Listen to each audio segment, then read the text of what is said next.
What's up, grinders? Welcome back to the channel, and today we're going to watch this video titled Why Your Chinese Still Sucks, the Truth. So, why does your Chinese suck? Don't go out there in the comment section and be like, oh, well, Evildea, I'm not studying Chinese. That is not a good enough reason, okay?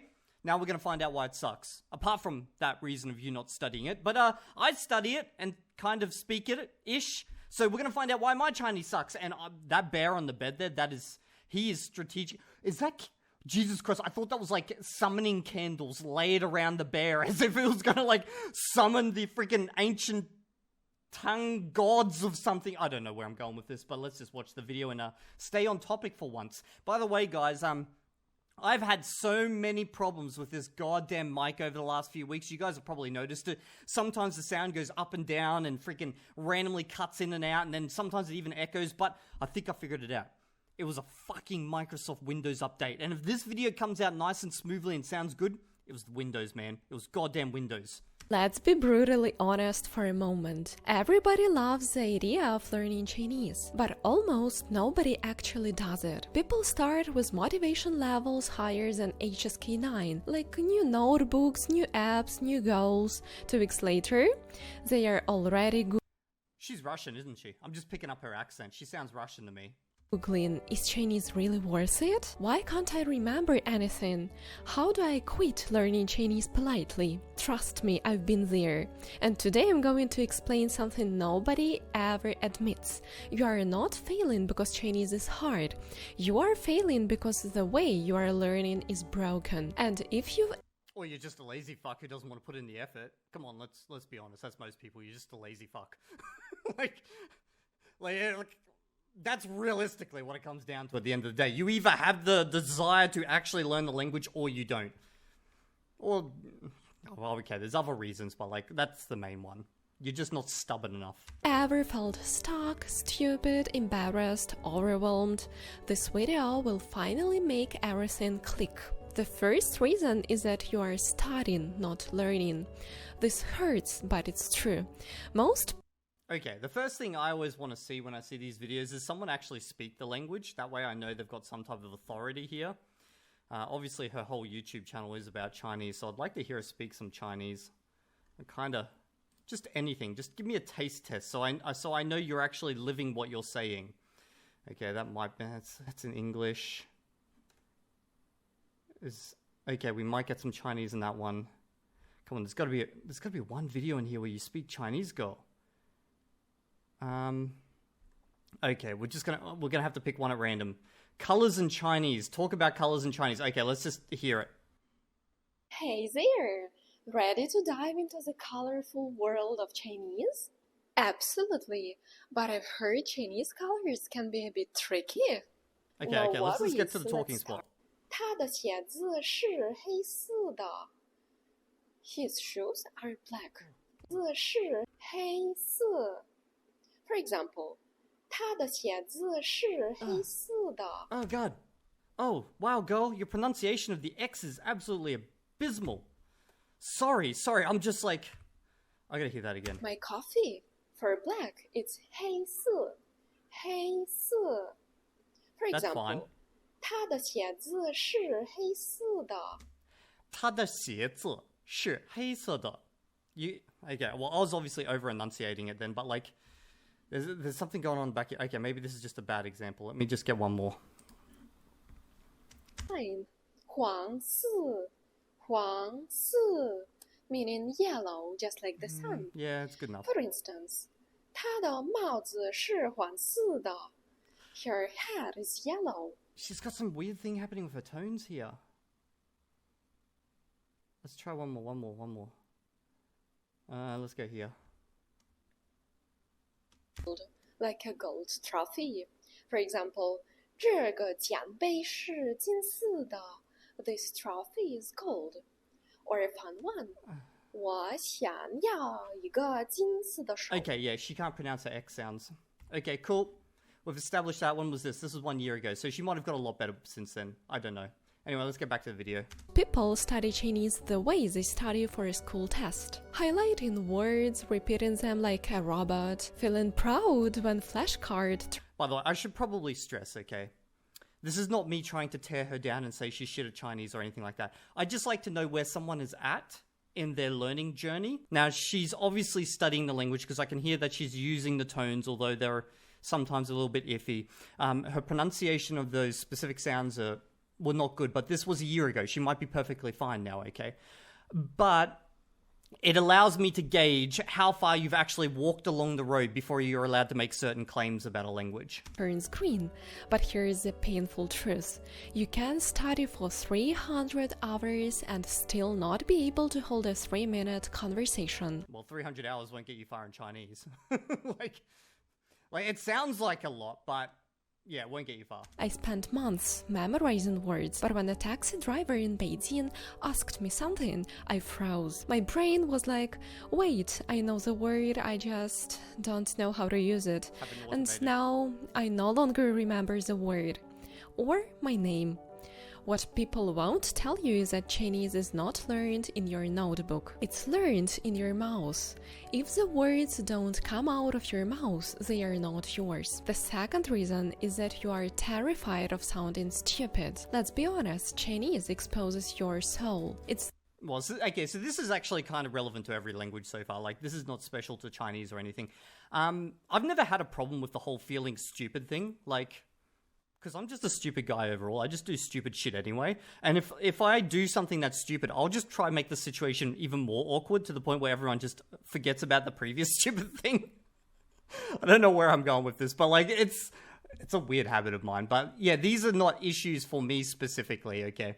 My issues are more just there's certain things I have not automated or even learnt yet. The language where everyone sounds like a confused baby for the first few months. You mispronounce tones, you mix up words, you accidentally call someone's mother a horse. And the fear of embarrassment kills more progress than difficulty ever. Has anyone ever done that? Who's like speaking Chinese, accidentally called someone's mum a horse? Because like, it makes sense on a joke level, because in Chinese, the word for mum, well, okay, so the character for mum is ma. Okay, it's just a high tone.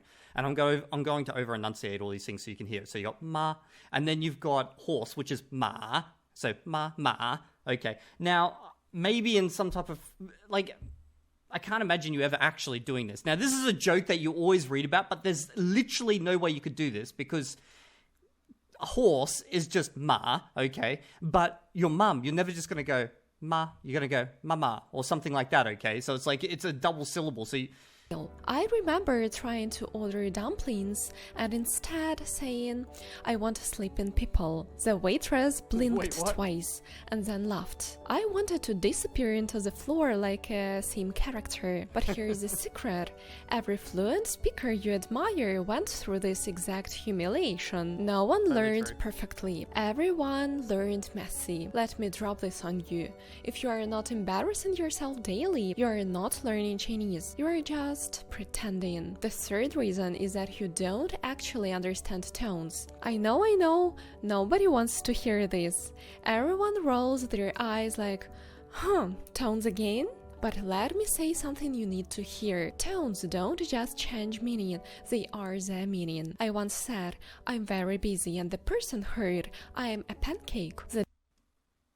Well, busy is mung, pancake is bing, so okay, they probably, I don't know, because it's not even the same. Anyway. The day you accept the tones matter, everything improves. But here's the surprising part. It's not that tones are too hard. It's that most learners practice them too late. She's very correct about this. You need to practice these early on. And even when you get them down pat, like for example, I will still, if you go watch my Chinese channel and you watch me playing video games, you will, when I'm under stress especially, okay, so like if I'm in a stressful situation, yep, tone, it can go out the window. Just randomly a new tone will be inserted into the word. And it's so bloody annoying, okay? Because like you can perfectly say this word in all situations, but then stress hits and suddenly it's like country bumpkin, Australian English speaking Chinese comes out type of thing. And you know, the funny thing is, I've seen this actually with my wife, who is a Chinese speaker speaking English, that when she gets like really angry, she drops this like nice Australian English accent she's got and then just goes back into Chinglish. And the best thing or the worst thing you could do in that moment is go, the Chinglish is here. We know we're in trouble. And then that just pisses her off more. If we are keeping it real, you must practice tones like singing, loudly, exaggeratedly, dramatically. Yes, you'll sound ridiculous, but ridiculous today equals to understood tomorrow. Then the fourth reason is that you are waiting for confidence. That is a huge mistake. This is a trap almost everyone falls into. I'll speak when I'm ready. I'll talk to natives when my Chinese is better. This is one of the big issues I see people who are following the ALG method have, okay, is they always are waiting to speak. ALG is the automatic language growth method. It's the one I'm using for Spanish as a part of a test. But you will see it. They'll be like, oh, when should I start speaking? When should I start speaking? Or should I just keep waiting because I don't feel ready type of thing. Personally, I would say you should be speaking at the point where you're able to pronounce the language. You should start speaking if your desire is to actually use this language and not just watch content, because you're just delaying it. And one thing is 100% sure is that when you practice speaking, it helps you hear the sounds of the word, okay? So yes, you hear a word, you get like a kind of a fuzzy idea of it, but then when you practice speaking, you have to enunciate each one of the specific syllables of that word. What happens is then that reinforces your listening, and your listening reinforces your speaking. So when someone decides to just cut out 50% of the equation, I feel like you're fighting with one arm behind your back type of thing. I'll practice tones once I learn more words. But confidence doesn't come first. Confidence comes last. After the mistakes.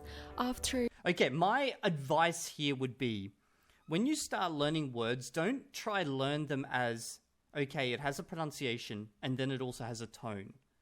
I think that's a mistake, and then it kind of diverges in our own minds that there's two separate parts to a word. No, so I'm trying, and I've been trying for quite a long time, is not to like go, okay, this is the tone, this is the pronunciation. Instead to go, this is the pronunciation. So, I see in my brain the sound ma is different to ma or ma or ma. Like it's a different sound type of thing. That's how I've been working at it. Now, I think that's probably the better approach. But it's hard to say in hindsight, where I'm at now. And then again, maybe in a few years when I'm actually, much better at this language, I'll say something different. Some weird conversations. After the failures, I didn't magically become confident. I became confident because I survived 1,000 embarrassing moments and eventually realized nobody cared. And here's the deal.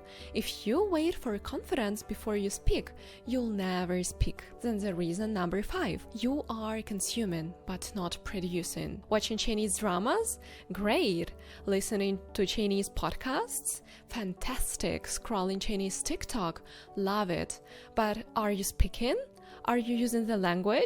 The funny thing is, I don't do most of that. Like, I don't watch like Chinese dramas. I don't scroll their Chinese social media or anything like that, because overall, that type of cultural stuff doesn't interest me so much. I don't know why, but I love watching them play video games. Okay, that's my big thing.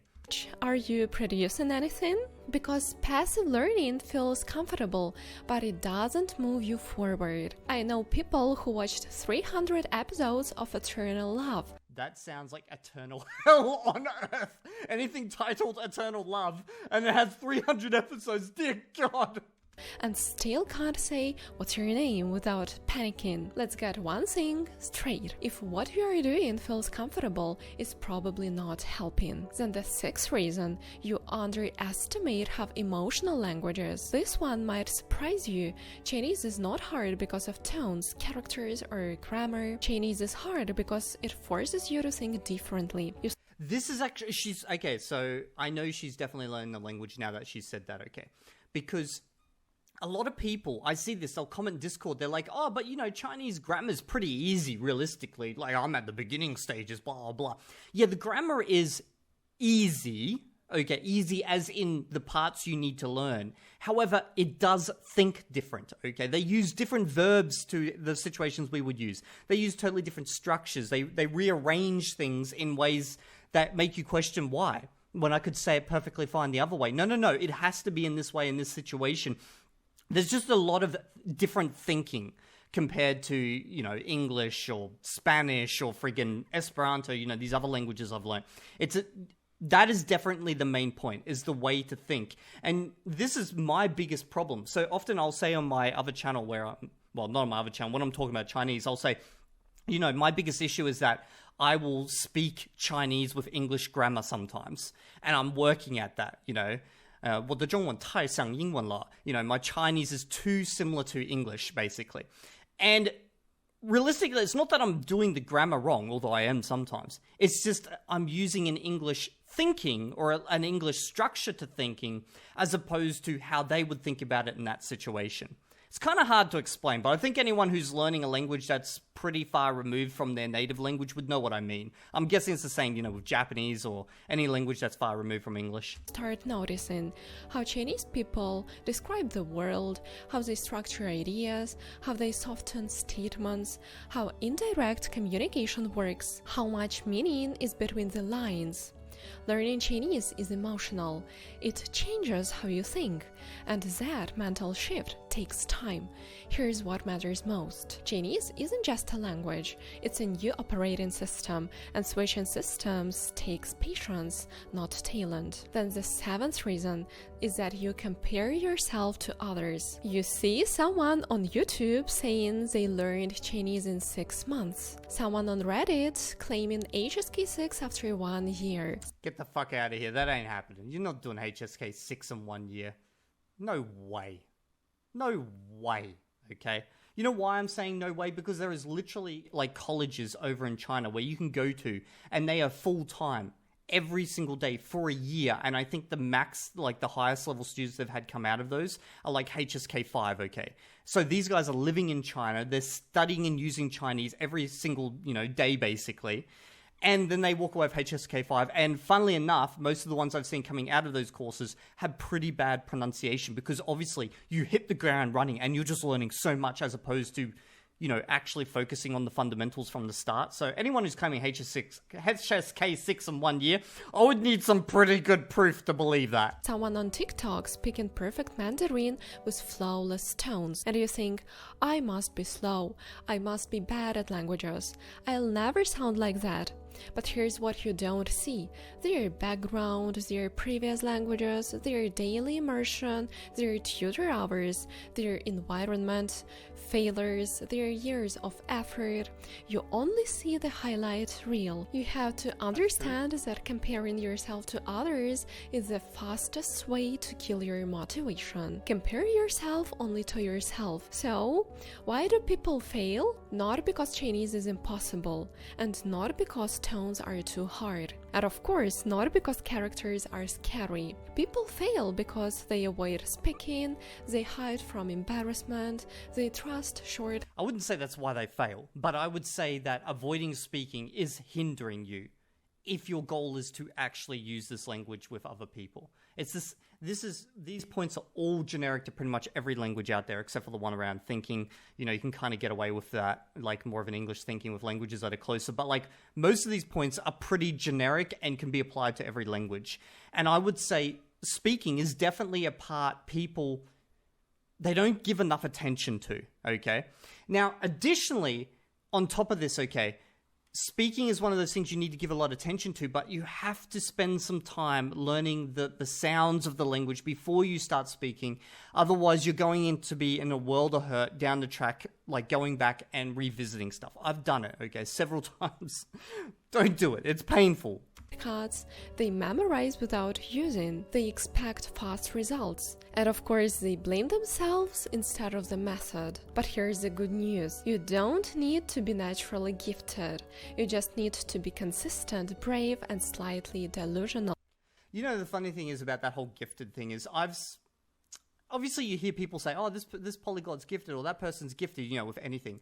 But if you ever dig into it, everyone who I've seen claim to be gifted is just someone who's put in a lot of hours. Even the people who, okay, so I remember watching this news report about this kid who was this gifted artist, 9 years old, was painting these masterpieces. And they were really, really absolutely gorgeous, okay? And they were talking about how he was gifted, he's always been painting, blah, blah, blah. And then they spoke about they went with the family and they did an interview, and basically what happened was that this kid, from the moment he woke up to the moment he fell asleep, was in his room painting. Every single day. So he's not gifted. He's just fucking obsessive or stubborn as fuck. He wants to keep improving, okay? So there's no like magic pill or like magic gift that someone just has. Okay. Maybe in some super remote situations, that type of thing exists. But in most situations, if you look into it, like 99.9% of the time, it's just someone who is obsessive or has spent a very, very long time with the language. That's pretty much it. Delusional enough to believe I can do this even when everything feels impossible. And one day, without noticing, you'll understand a joke in Chinese. You'll order food effortlessly. You'll talk to someone for 10 minutes and realize I just did that in Chinese. And that's when you'll know you are not in the 90% anymore. You made it into the 10%. So if this video found you in a moment of frustration or burnout, remember, you are not too slow, you are not too old, you are not untalented, you are just learning something big. Be patient, be messy, and be brave. And of course, keep going, because Chinese won't reward perfection, it rewards persistence. If I could do it truly, genuinely, and awkwardly, you can do it too. If this video made you feel seen, give it a like, subscribe.